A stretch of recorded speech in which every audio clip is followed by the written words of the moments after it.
Vamos a volver a la información judicial con este proceso oral y público que ha comenzado esta semana y estaría finalizando aparentemente entre mañana y pasado, que ya tienen programados los alegatos de cada una de las partes. Nos tenemos que remontar a enero del año 2022, cuando este hombre descubrió a su mujer saliendo de un hotel alojamiento con su amante. Iba en colectivo prácticamente de casualidad.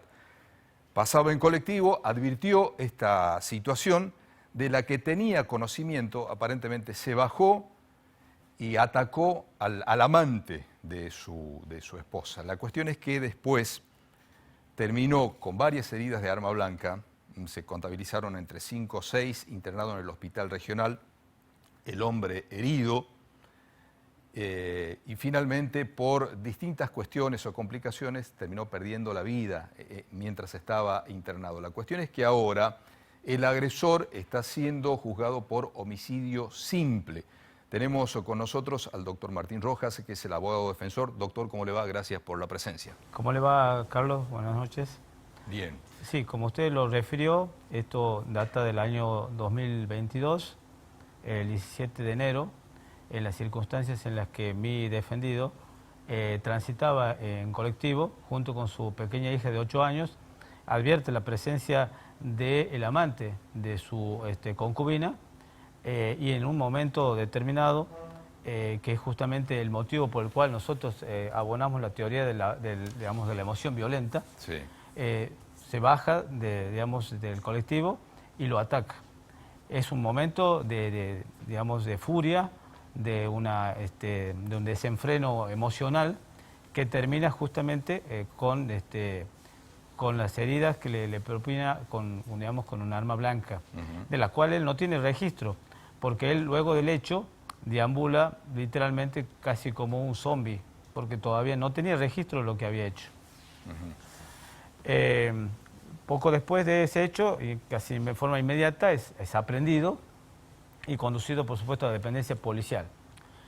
En este momento nosotros del proceso estamos ya en las instancias finales.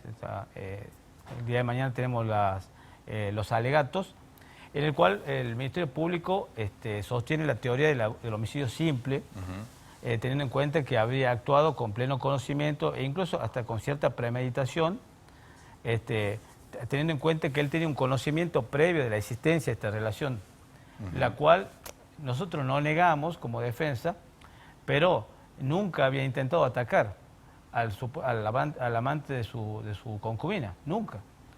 Él sabía. Él tenía conocimiento, él tenía conocimiento. Inclusive ese día, porque él es vendedor ambulante, tenía un cuchillo con el que utilizaba para fabricar esas cañitas de pescar en el río. Por lo cual, hasta inclusive el arma no lo tenía deliberadamente con el propósito de lastimar a nadie. Pero se genera esta situación, que como yo lo he sostenido de un principio, no es lo mismo conocer la existencia de esa relación, de esa infidelidad, que verla. Sobre todo con el agravante de que tenía a su pequeña hija, lo cual le ha generado una humillación y un agravio sumamente importante que prácticamente ha suprimido los frenos inhibitorios. Por su experiencia en casos penales, ¿es un caso típico? ¿Es un caso típico? Digo, a ver, casos de a quienes descubren en hoteles alojamientos, hay muchos, toman trascendencia, son conocidos, pero terminó en tragedia. Sí, de hecho hay casos, donde justamente las parejas que son víctimas de estos engaños siguen a sus respectivas parejas a los lugares, incluso llegan a saltar las tapias de los moteles, pero termina en una denuncia, aprendida la persona y se terminó. Pero en esta circunstancia es un caso casi de manual. Cuando nosotros estudiamos casos de emoción violenta, que no son comunes, porque la emoción violenta, si bien no es una patología médica, es un estado de la conciencia, que la persona no tiene registro de lo que hace. Obviamente es difícil determinarlo psicológicamente porque hay una parte de la biblioteca, de la enciclopedia, que dice una cosa y hay otra que defiende lo otro. Pero la cuestión pasa por el contexto. la forma en que se lleva a cabo. El conocimiento previo muchas veces no es necesario como para descartar a veces otras circunstancias. Pero el hecho, reitero, de que él conozca esa circunstancia no excluye justamente ese estado de emoción violenta. Hay una instancia fundamental que es lo que fue la atención médica o la asistencia cuando fue ingresado al hospital regional. Ayer declaró un hijo de la víctima entre los testimonios importantes y hoy lo hizo la médica que lo recibió, ¿no es cierto? Así es. Ha brindado detalles que son muy reveladores en lo que tiene que ver no solamente con la mecánica del hecho respecto de las heridas donde han sido infligidas, sino con algo no menor, que es justamente el hecho de que, si bien es cierto, lo habían asistido por lesiones que en principio eran graves, pero no que hayan puesto en riesgo la vida. Bien. Pero después de haber transitado 48 horas de internación, él advierte, la víctima, que tenía un fuerte dolor abdominal. Entonces le hacen una laparoscópica exploradora o algo así, donde detectan que le había perforado uno de los intestinos, lo cual después deviene en una septicemia que termina con la vida del señor. Si le parece, vamos a escuchar parte de lo que decía la doctora María Florencia García en la audiencia de hoy. Ahí la tenemos. Perfecto. Bueno, él ingresa por el servicio de urgencia, recibido por el servicio de cirugía de urgencia, por heridas de arma blanca en el nivel del cuello y tórax, anterior y posterior. Según lo que relata el médico que lo recibe, tenía una herida en el cuello, una herida en la región paraesternal, o sea, al costado del esternón, del lado izquierdo, que esa es la herida que lesiona pericardio, que es la capa que cubre el corazón, y una herida del lado derecho posterior, en tórax derecho posterior, que es la que le produce un hemoneumotórax, que es la presencia de aire y de sangre en el pulmón. Aquí dice la historia clínica que él ingresa inestable. Eso significa que estaba con la presión arterial baja, taquicárdico, pero que responde al tratamiento inicial que le hacen los médicos que lo reciben. Y también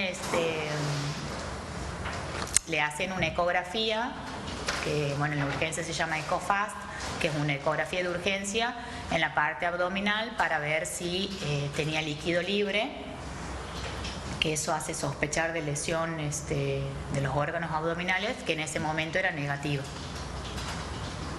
Esas son las heridas que tiene al ingreso. Con respecto a esas heridas, ¿cuál ha sido la intervención desde los médicos en la asistencia de ese cuadro inicial?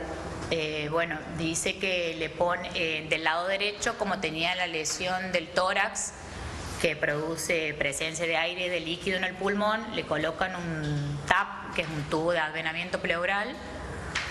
Eso es para extraer la sangre y el aire. ¿Para drenar? Y esto que le digo, la resucitación con los fluidos, a los cuales responde, según lo que dice la historia clínica al inicio. Un paciente, con heridas múltiples por arma blanca, inestable hemodinámicamente, que eso, es un cuadro de gravedad. La inestabilidad es un cuadro de gravedad, sea cual sea el motivo por el que ingresa un paciente. Pero responde que eso le juega a favor al paciente el ingreso. Pero después tiene otras complicaciones. Bien, decíamos, este es un aspecto quizás fundamental, ¿no?, de todo el proceso y que probablemente también aparezca en el momento de los alegatos, doctor. Sí, obviamente todo esto son ribetes a tener en cuenta respecto no solamente después del hecho que se ha generado, sino cómo llega inclusive a la muerte, al fallecimiento. Inclusive también, y esto lo conocíamos de manera que en su momento extraoficial, pero hoy tenemos la certeza de que también habría sufrido COVID, por lo cual se retrasó la pericia forense, la autopsia. ¿Entiendes? Lesiones recién el informe lo en tuvimos este intestino año. En su momento lo hicieron, pero no podían acercarse al cadáver justamente por un protocolo que había en ese momento. Y con respecto a la secuencia de cómo él llega a conocimiento... Sí. También es un caso típico, ¿no? Digo, en esto, en una relación paralela que la conocía todo el mundo. Es lo que a veces ocurre, nada más que lo extraordinario es cómo fue el desenlace, digamos. Claro. Porque son situaciones comunes que muchas veces la propia persona que es objeto de esa infidelidad es la que es la última justamente en enterarse. Bien. Ahí en el entorno familiar era conocida esta situación. Esto creo que tenía una antigüedad de 4 o 5 meses. Bien. Y recién el último mes él se entera y toma conocimiento por un familiar de la concubina. Bien. Mañana habrá que esperar alegatos. Así es. Mañana termina a las 11 de la Bien. mañana. Bueno, doctor, gracias por su presencia. No tiene por qué.